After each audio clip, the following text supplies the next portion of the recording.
think now more than ever before, to our earlier point, women have significantly more opportunities to step into leadership positions ourselves.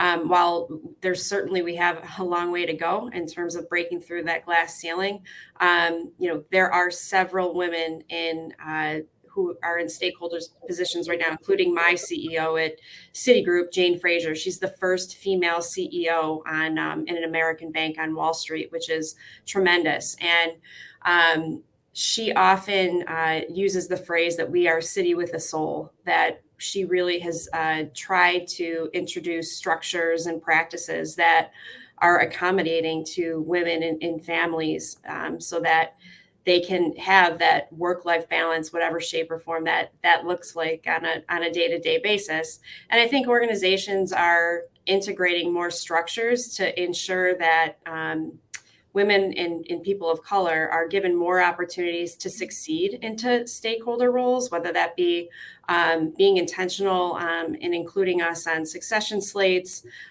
creating affinity groups where we feel included, and also instituting formal mentorship programs where women can confide in one another and also be afforded opportunities to get in front of stakeholders to gain the visibility that we need in order to move up the organizational hierarchy.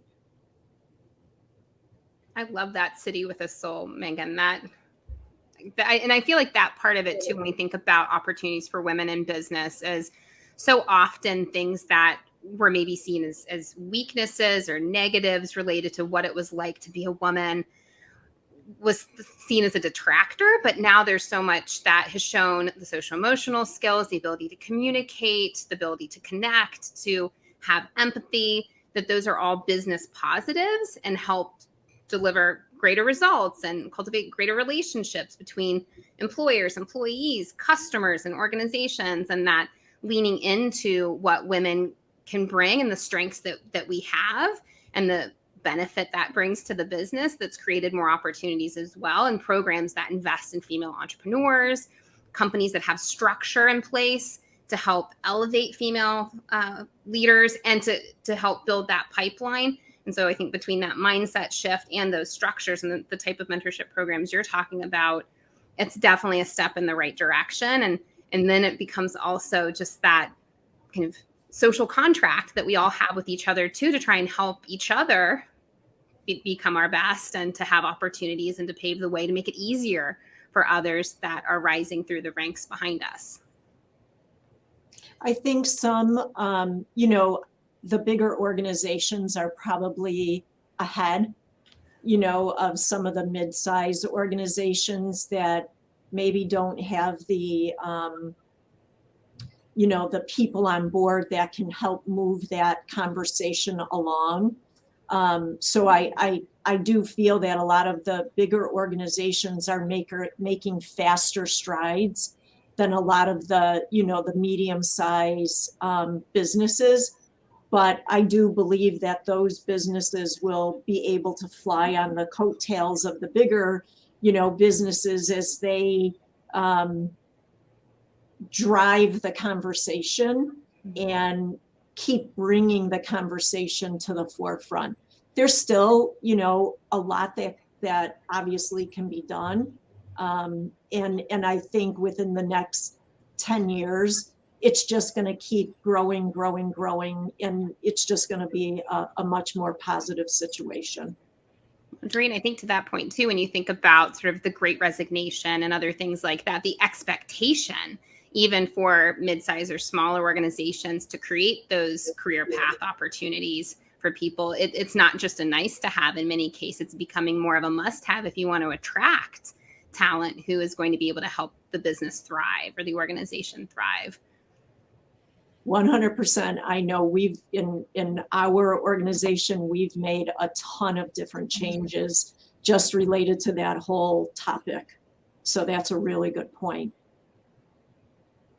Yeah, I think the responsibility lies on everybody's shoulders, women especially, because if we can't advocate for one another, who will and who should, really? And I don't think the onus is placed on just veteran female leaders. It's got to be mid-level career professionals like my career women, like myself, as well as people that work lower within the organizational hierarchy, not only to reach up, which I have a propensity of doing really, really well. And I've worked on this over time. I think I'm getting better at it, but also to reach out, reach out laterally, out and down. The onus has to be on all of us to lift one another up. And so what does that look like? That sounds great, Meg, but what does it look like? It means carving out the time in your day. There's one particular veteran female executive that I work with at Citigroup who reports into the C-suite. And her calendar is filled from 7 a.m. to 6 p.m. every single day, but she values my contributions as a career woman at Citi, and she carves out 30 minutes once a month to have a conversation with me over lunch, and that's my time. I can talk to her about whatever I need to. I can bring any questions. I can vent, and those conversations are confidential, where she provides me advice and helps to cultivate confidence in me to tackle new challenges and to exercise the influence I need, in front of stakeholders.